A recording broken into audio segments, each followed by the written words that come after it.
Okay, so we are off to the races with 2024, and it is going to be a year much like this. We're off to the races. It's going to be a fast year, so get ready for it.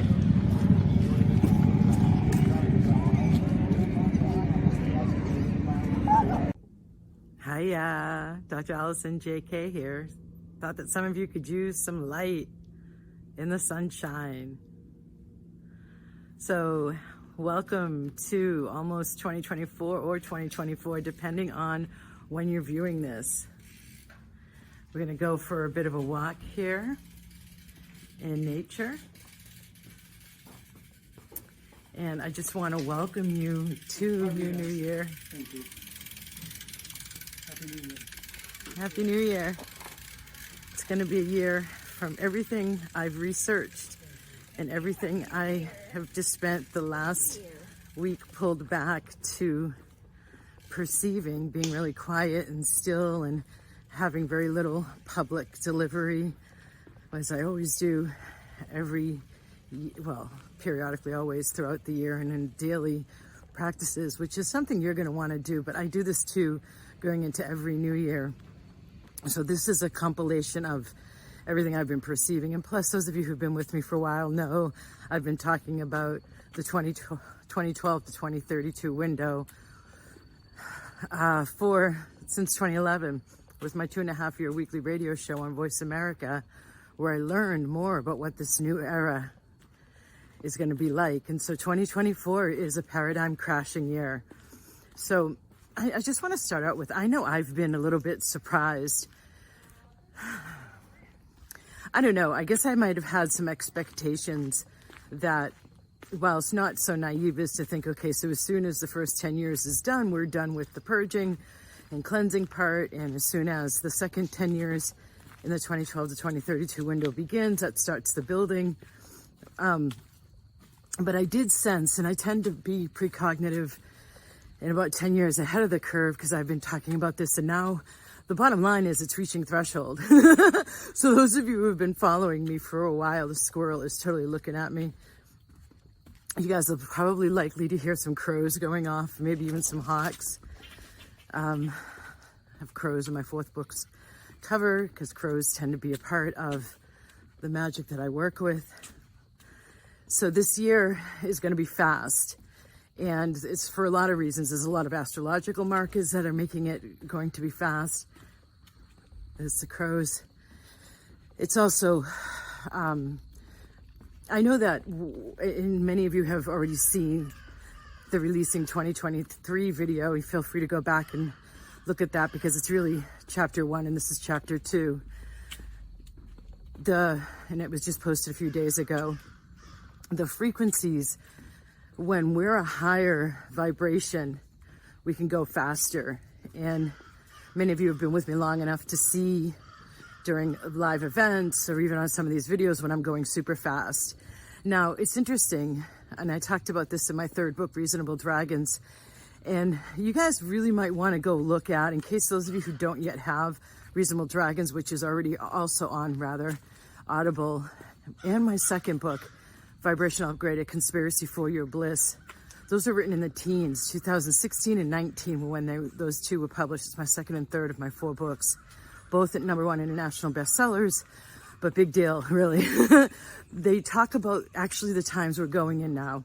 And Reasonable Dragons is a real complete yet brief synopsis of what's needed. And this is the year where we're going to actually see what I've been talking about becoming more palpable and physical. Look at that sun. Woohoo! And an orb. And yet, for those of you who are even more advanced, what I talk about in my 2nd book, Vibrational Upgrade, A Conspiracy for Your Bliss, Easing Humanity's Evolutionary Transition, is about Turiya, which is a Sanskrit term in yoga and meditation, more so meditation, for your reference point, that we reach once we've cleared enough or purified enough.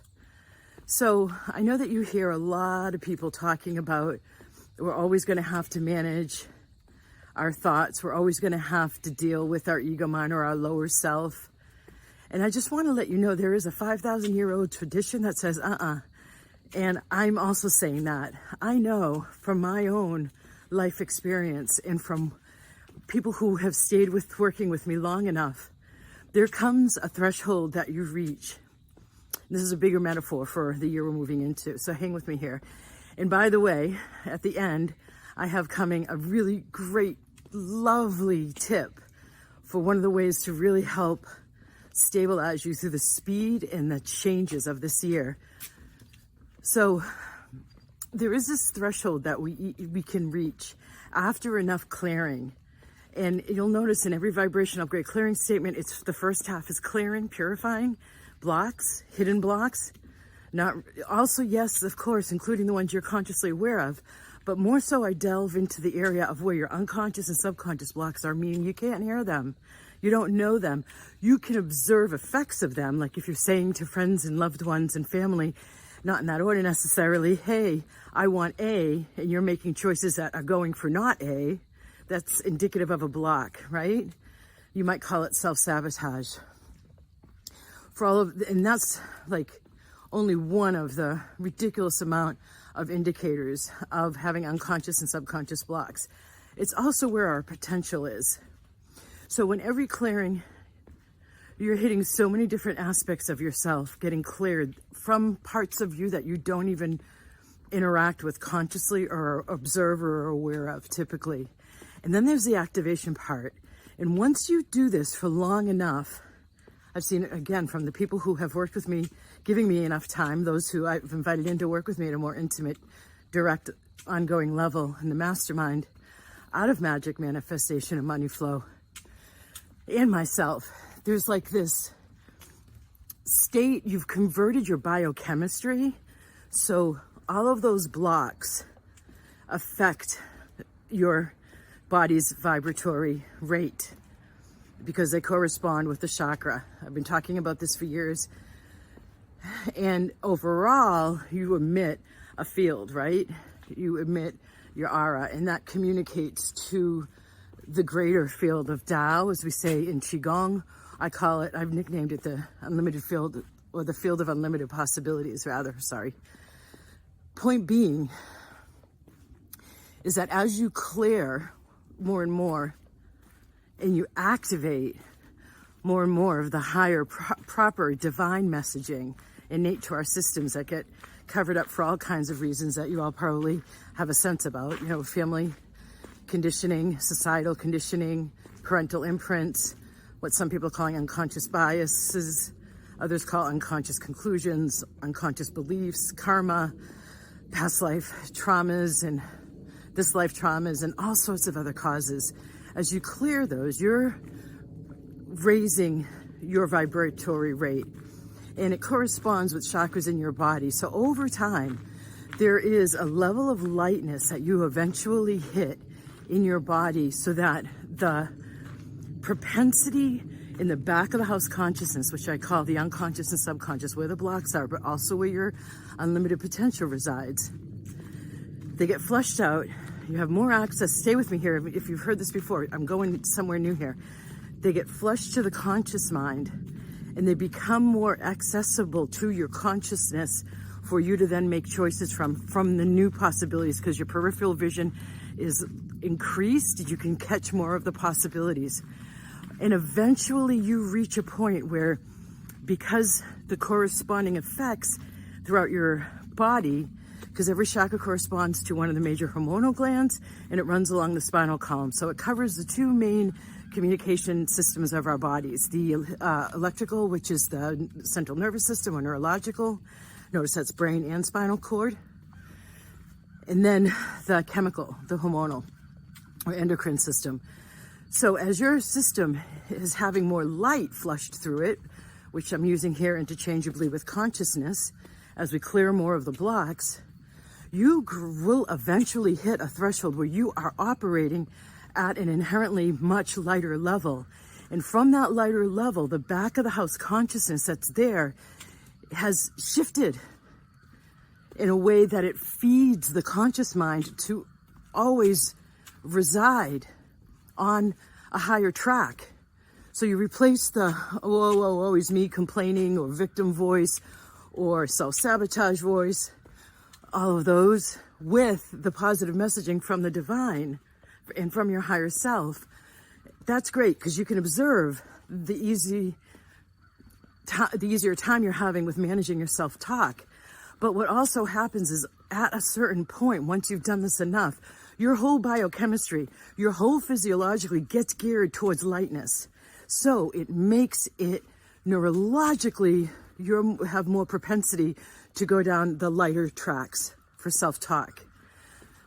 So it's really important that I include this in the 2024 New Year's video, because we're heading into a year that is where we're going to have to, I have been saying for 2 decades plus, universe, help me increase my tolerance for bliss. My 2 main email addresses have bliss in it. Turiya is another way of saying bliss, and I end my second book talking about the term Turiya when I'm interacting with Guru Dev, the beautiful guru who brought, one of the main people who brought yoga from India to the West in the 60s and started America's first holistic center. In a conversation with him, I'm talking about Turiya in this topic and asking him questions that is so relevant for 2024, because it's a whole paradigm crashing year. Now, wait a minute, Allison, you've been talking about the old paradigm crashing and ending for the last 11 years. What are you talking about? We're going to start to see it this year and feel it and know that there's no going back. So I know that in the 12/12 activation event I did, and on the solstice, I was being guided to guide people on the events to draw a line in the sand.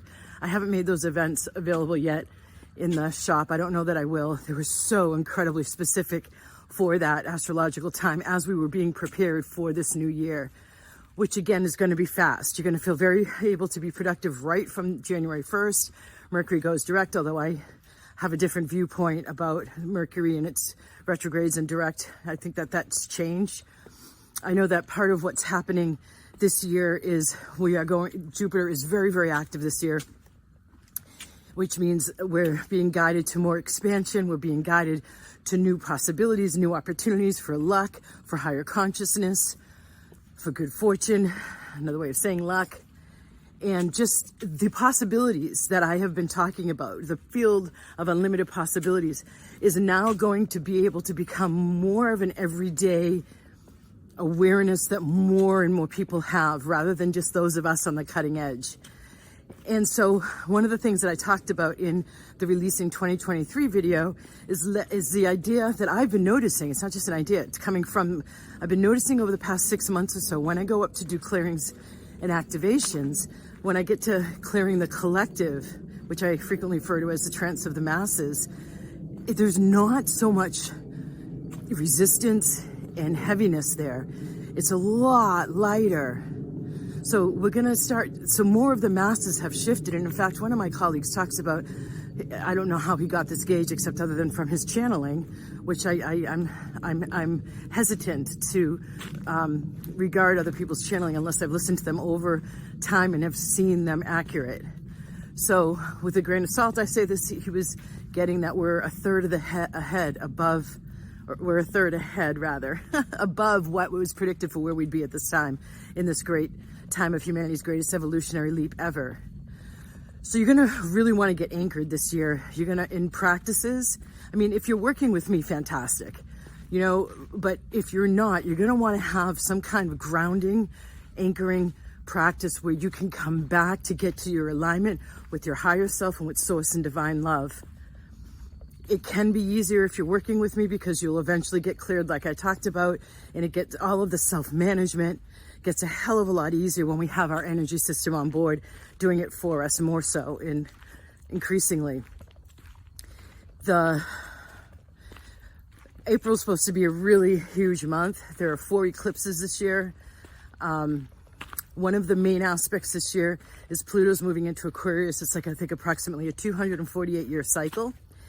And in the 1500s, when it was Pluto went to Aquarius, and we had a taste of this past 2023 for like a month or two. We're going to have it for most of this year, and then in November, it stays there, Pluto in Aquarius, for the next 20 years. So it has a major impact.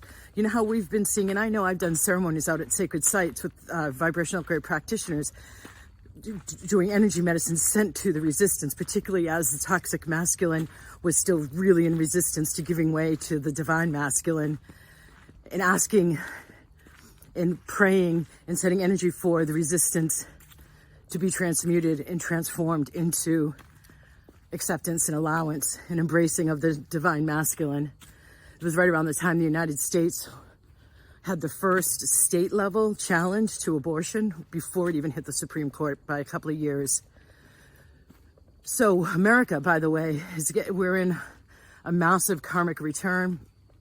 And the eclipses have been seen over America, and there's more coming up this year at a particular time that is really bringing into question America's own value and integrity. Another aspect is Pluto into Aquarius. In the 1500s, it was what happened under this same alignment was Copernicus speaking about us no longer looking at ourselves as the center of the universe and the sun revolving around us and all the other planets, but the heliocentric model, which he was punished for, as was Galileo with his revolutionary understanding. Then in the 1700s, the year before Pluto went into Aquarius, America became America in 1776, but the majority of the American Revolution apparently was fought from 1777 to 83. The French Revolution happened under the same alignment. The overthrowing of the French monarchy happened under the same alignment. The reconfiguration of tax law that favored the poor in France happened under this alignment. So what we're seeing that I've been talking about, the top-down, the hierarchical abuse of power, where there's lying and deceit and veils and the top 1%.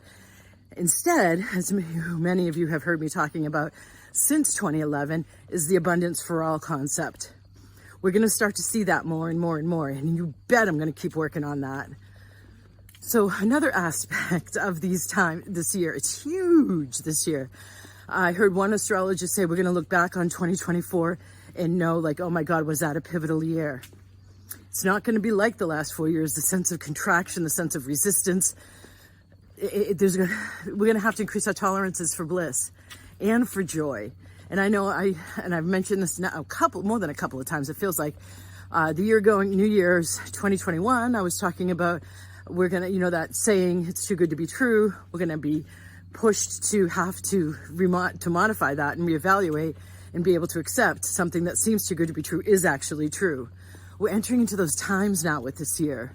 So it's a super, super exciting year. Those are just some snippets. Another one at the beginning of February. Stay tuned, because we're getting the Chinese New Year of the Wood Dragon, and that brings in massive opportunities and possibilities and companionship and protection and opportunities for a lot of success. So expansion's the name of the game this year. Recognizing how you're creating your reality and the reality. And I, unlike the majority of others in this field, talk about there being only about 90% that we're responsible for, so to speak. We're not creating absolutely everything. I believe and have seen, sorry, my 10 years living in Asia and studying this, that there's about 10% randomness and karma that just has to come in. Karma that just has to come in. I'm not saying the randomness has to come in, but there is still some randomness. So I see a lot of people in this field erroneously saying, when something bad happens, why would I call this into my life? Like blaming themselves, when it's not that. There is some randomness and there is some karma that just has to get dealt with. Nonetheless, clearly we are creating the majority of what shows up in our life. And we're going to be and those of you who aren't already seeing that are going to start to really step into that understanding. So what that yields is us having to have more self-mastery over our frequencies that are the results of our thoughts, right? And so the self-talk is better managed, the mastery over self, so that the frequencies you send out are building, recognizing what your choice is at the 5th chakra, and the choices are creating what you're building. And this is a great year for building, a great year for expansion, a great year for us to collaborate and be in community with like-minded folks. So I welcome you to this new year. Happy New Year. Xin Nian Kuai Le, as we say in Chinese. Blessings. And here's the tip I promised you. This is aquamarine crystal. Right here on the left is one shade of it. And this is another one. And finally this. Aquamarine helps with calming anxiety, with bringing in peace. It's really good. I have this one in between my heart chakra and throat chakra every night as I go to sleep. And this is above my head. And then this blesses my living space, given to me from a beautiful friend. So it also increases courage. It also increases immunity. It also helps the respiratory system. So as you can see, it's a super brilliant crystal for 2024. That's aquamarine. It calms anxiety. It brings in peace and serenity. It helps with sleep. And it helps with courage. It helps the 5th chakra. It helps increase immunity. It helps with respiratory issues, particularly good. My recommendation, the crystal for 2024, in between the heart and throat chakra or the very throat chakra itself.